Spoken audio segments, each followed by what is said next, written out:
Bagal services सुरक्षितेची खरी साथ। आरोग्य विमा, वाहन विमा, टर्म इन्शुरन्स, जीवन विमा, म्युच्युअल फंड, गुंतवणूक, सर्व कंपन्यांची विमा व क्लेम सुविधा। आमचा पत्ता shop number 26, metro complex, Kuldan road, Karjat. संपर्क क्रमांक 9011400903। एक वेळ अवश्य भेट द्या। बागल सर्व्हिसेस, तुमच्या आर्थिक सुरक्षितेचा विश्वासू साथीदार।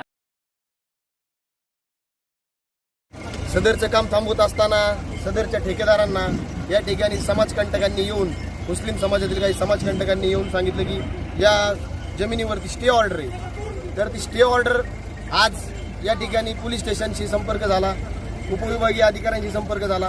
कसल्याही पद्धतीची स्टे ऑर्डर आत्तापर्यंत त्यांनी या ठिकाणी आणून दिलेली नाही। याचा अर्थ यांनी दिशाभूल करण्याचं काम केलं आणि दिशाभूल करून हे जे चांगलं कार्य चाललेलं आहे त्या कार्यात अडथळा निर्माण करण्याचं काम त्या ठिकाणी मुस्लिम समाजातील समाजकंटकांकडून झालेलं आहे।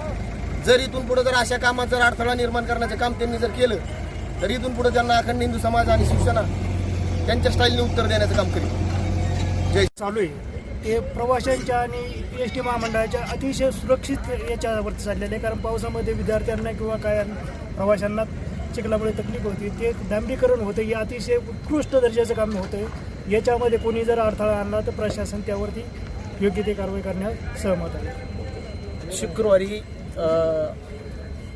एस टी स्टँडचे काम चालू असताना काही मुस्लिम समाजकंटक येऊन त्यांनी काम बंद पाडले आणि आज सोमवार हे काम चालू करण्यात आलेले आहे।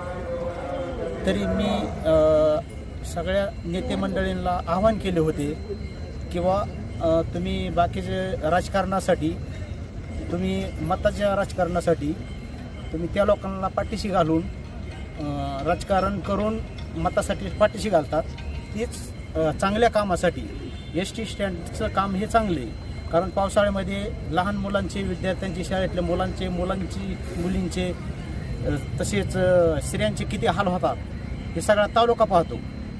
हे कर्जतच्या नेते मंडळीला काही घेणं नाही। फक्त जे नगरपंचायत हद्दीमध्ये ज्यांचं मतदान आहे त्यांचं मतदान घेण्यासाठी ते त्यांच्या पाठीशी उभा राहून त्यांना सहकार्य करतात आणि अनलिगली सहकार्य करतात, त्यालासुद्धा आम्ही चक्रा बसू। जर तुम्ही त्यांना सहकार्य करून जर आमच्या हिंदूंवर किंवा कुठल्या समाजावर अन्याय होत असेल तर त्या नेते मंडळीला सुद्धा आमचं सांगणं आहे की त्यांनासुद्धा जशाच तसं उत्तर दिलं जाईल। आणि कर्जतच्या विकासामध्ये जर कोण म्हणत असेल किंवा बाहेरून आला आणि आतून आला आणि कुठून आला, ही आम्ही पुढं खपवून घेतल्या जाणार नाही।